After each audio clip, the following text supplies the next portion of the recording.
The Lord will justify his people by all means. And I want you to understand, like, the ones that were without the kingdom, all right, are the ones that are the kingdom. And sooner or later it's going to be expressed in such a way that you know what I mean, that we can't really put, in forms, like in the you know what I mean, in its fullness of form, like of togetherness, like whenever we see the reality of what it really is and what it always was. Okay, when you talk about the Commonwealth of Israel, when you talk about the Gentiles, okay, all right, who once were far off and alienated from the Commonwealth of Israel. Let me go ahead and give you a real little, you know what I mean, just a little something to relate to what I'm trying to tell you right here. What's about to happen, what's going to happen, and what's been prophesied to come, and what people are aware of, even preachers in pulpits, okay, are aware of. All right, I want you to understand this. All right.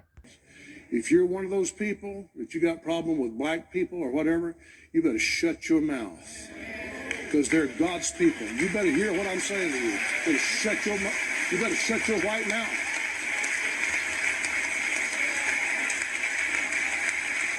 You better shut your white mouth. I'm not kidding you. I know some of you was raised in the deep South and you was raised by prejudiced people and bigoted people. You better get that out of your system. You better get it out of your system. It'll cause you to suffer right along with those masters. It'll cause you to suffer right along with them. These are God's people.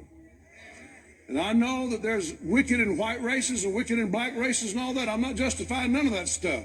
I'm just saying God knows what happened to the black race. He knows how they wound up over here. And God is going to reimburse the black people for all their trouble and all their labor. You watch what I tell you. Watch what I tell you. Listen. So you see, it's not just, you see what I'm saying, what you would call, you know what I mean, uh, something that's unrighteous, or something that's not coming, or something that's coming without justice, is not what's going on here. This is a justice. This is justice. All right, being seen. You know what I mean, in its coming forms. I have to say the S in there because I want you to understand that there's many forms that justice is coming in the form of innocence. All right, something like, let me explain. I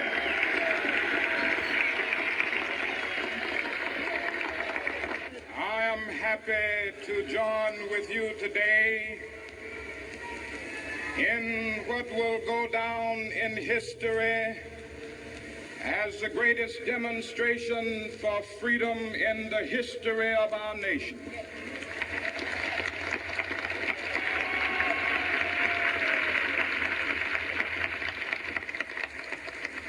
Five score years ago, a great American in whose symbolic shadow we stand today signed the Emancipation Proclamation. This momentous decree came as a great beacon light of hope to millions of Negro slaves who had been seared in the flames of withering injustice. It came as a joyous daybreak to end the long night of their captivity. But 100 years later, the Negro still is not free. 100 years later, the life of the Negro is still sadly crippled by the manacles of segregation and the chains of discrimination. 100 years later, the Negro lives on a lonely island of poverty. I have a dream that one day this nation will rise up and live out the true meaning of its creed. We hold these truths to be self-evident that all men are created equal.